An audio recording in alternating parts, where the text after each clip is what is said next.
Hi everybody, it's me, Miss Jazz again, and we're on to our forensic STEM and fingerprinting part 2. So we're going to be doing an activity where you're going to be sort of learning how to be your own crime scene investigator, and we're going to lift a print to see a whodunit of who touched the glass.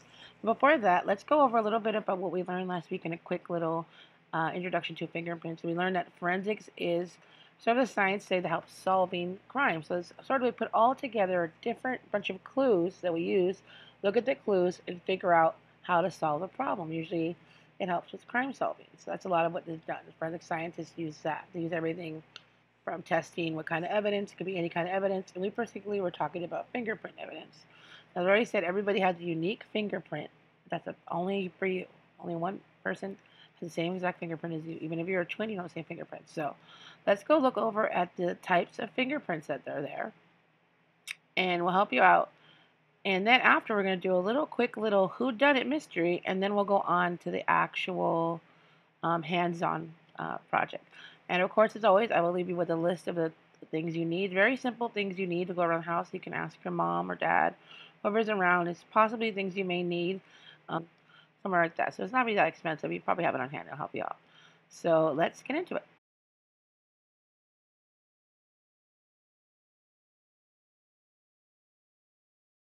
As we learned in the last lesson, there are many varieties of fingerprint patterns, and there's even a smaller definition for each one. So they are arches, loops, and whorls. As you can see, arches are like a little hill, and we have whorl.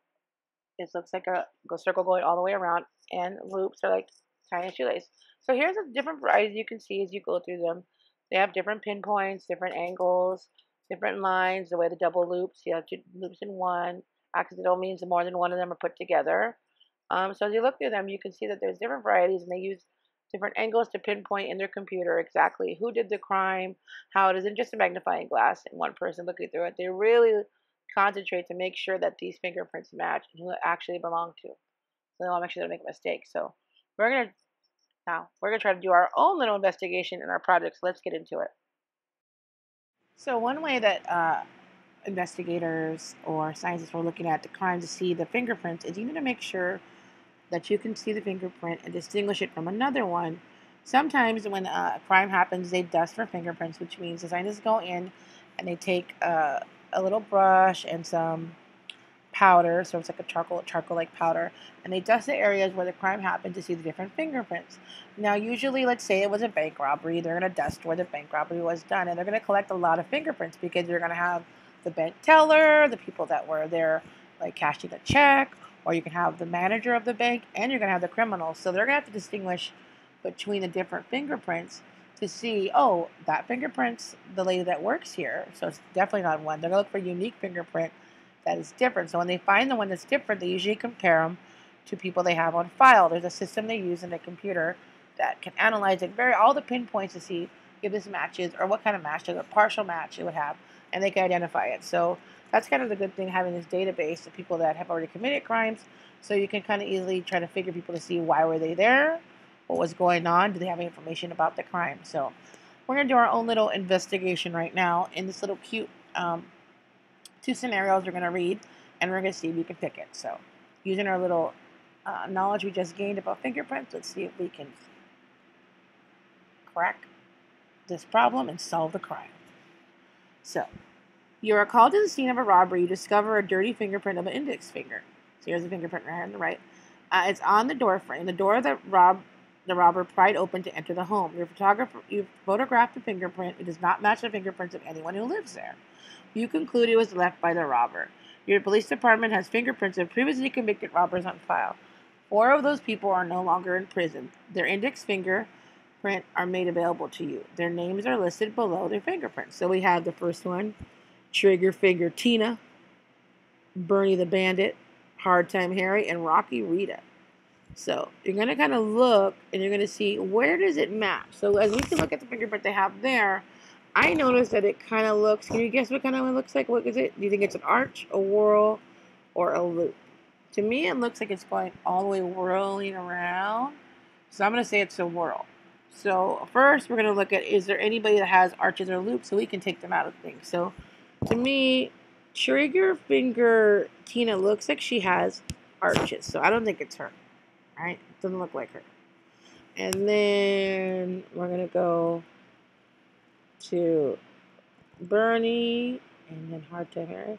So who has the world? Can you notice the one person that has the world where you think it can match up? So maybe they can call that person in to see maybe he has something to know about that robbery. So what do you guys guess? I'm going to give you some little bit, a couple seconds to look more in depth. If you need to, you could zoom in. A lot of times, taking pictures of the print and zooming in is kind of how they find the print better.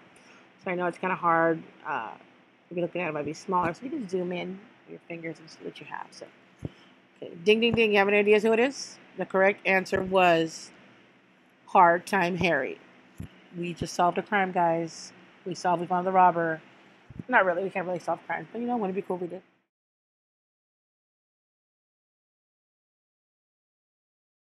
Hi guys, now we're on to doing our own CSI investigation. We're going to try to be a CSI investigator and lift prints.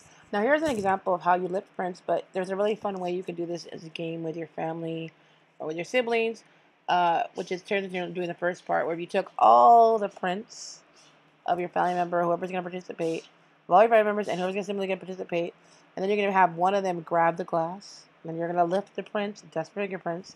Then it's your goal to guess from looking at their fingerprints and analyzing who actually grabbed the glass. This is a fun little thing I've done before for a fingerprinting science project when I was younger, and it was pretty fun. But the first step is learning how to take a print off a glass or a material like a table or anywhere like that.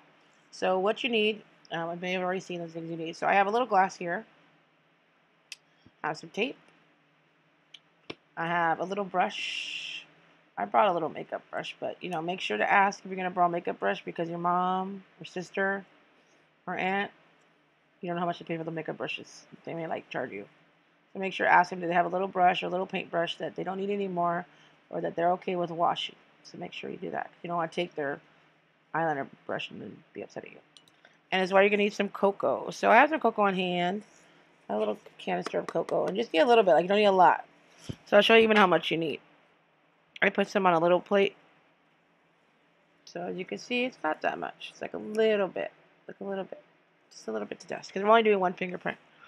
We're not doing a real investigation where we're going to be doing tons all over the house. And sort of don't be doing this all over the house. You're going to make it messy. So always remember, we got to clean up our messes. So our parents let us do more stuff, right? The more you clean up, the more you do nice things. So let you do a little more fun things. And then you also might need, depending on how your fingers are, you might have dry hands because we have been using a lot of hand sanitizer. So it's the oils and those things that are being left on the glass that helps take the print. So you have a little lotion that will help you. So the first thing you're going to do, make sure you also have a clear space. And you're also going to need a white piece of paper. So white piece of paper will help you. This is what you're going to use to actually lift the print. You're going to put the print on and you're going to put, that's what the print is. So suspect print. I have my glass, which is right here.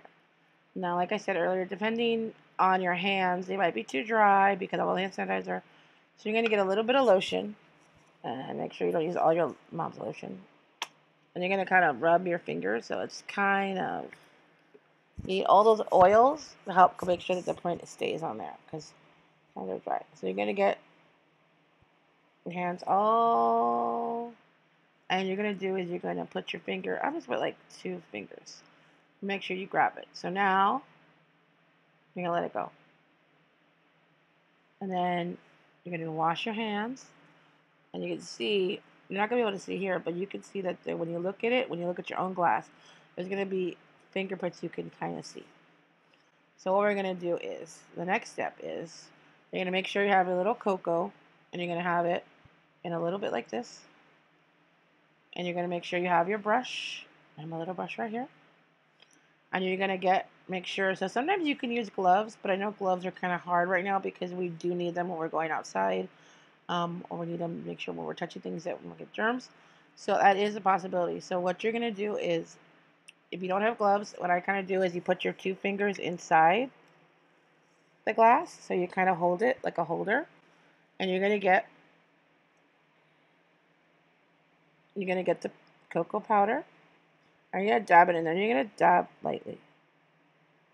You're going to sort of put some on.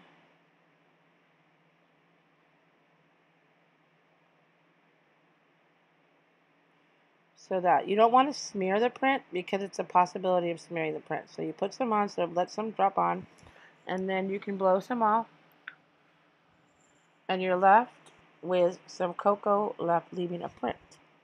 So the next thing you're going to do, you have one print. So now you have a little bit of a brown smudge that's going to be your print.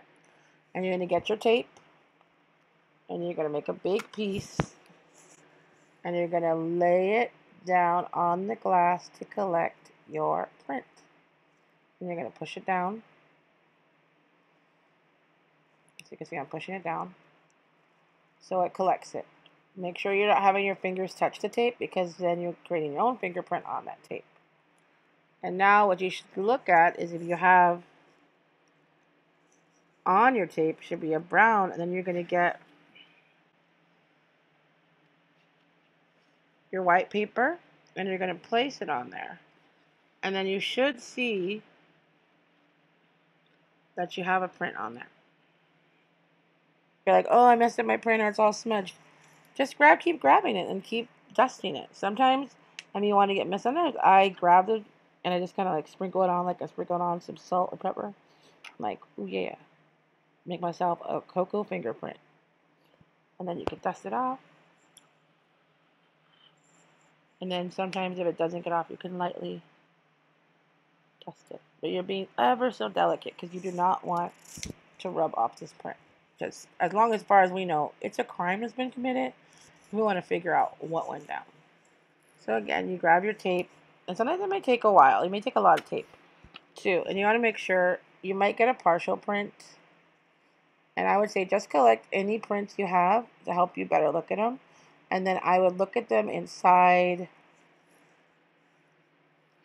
the computer, take a picture of them, and then you can examine them, and you can see exactly what prints you have. So this is an example of how to lift prints. I think it's very fun and entertaining. And I'm saying the game would be really fun. So once you get the hang of lifting prints and you didn't make a mess with cocoa all over the kitchen or the table and your mom's okay, I would say go along and collect prints with your own parents using what we did in the first episode. So the first part of the thing you did. So you go back there and look at the end of it, how you do prints, and you can make prints for every one of your members of your family or whoever wants to participate. Then you're going to leave the room and you're going to have them grab the glass or mug or touch something, and then you're going to lift the print. And you're going to see who was the one that did it.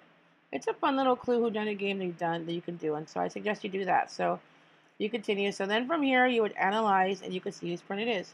Now, I don't really have anybody take prints up to analyze, but if you don't have anyone either, what you can do is see if you can analyze your own print. See if you can fit your own print out, because since all our prints are different, my pointer finger and my middle finger are going to be different than my pinky finger. So maybe you touched it with all three of those fingers and see what print you're pulling. Maybe you could figure out which is my pointer finger, which is my pinky finger, which is my thumb. So it's a good way to get you learning about forensics and understanding how stuff works.